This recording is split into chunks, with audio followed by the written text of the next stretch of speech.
Today we have a lot of animals. Let's learn their names one by one. Are you ready, kids? Let's start. The first one is a shark. This is a shark. The next one is a pufferfish. This is a pufferfish.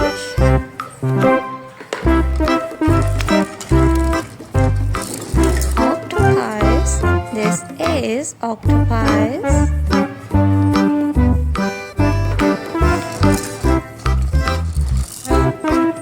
A clownfish.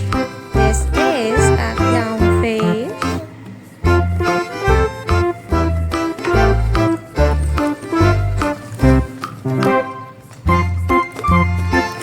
A sea turtle.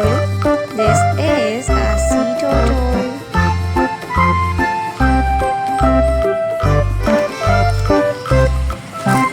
A leopard. This is a leopard.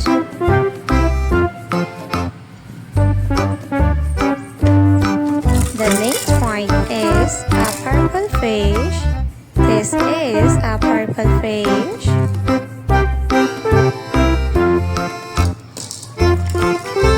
A line. This is a line.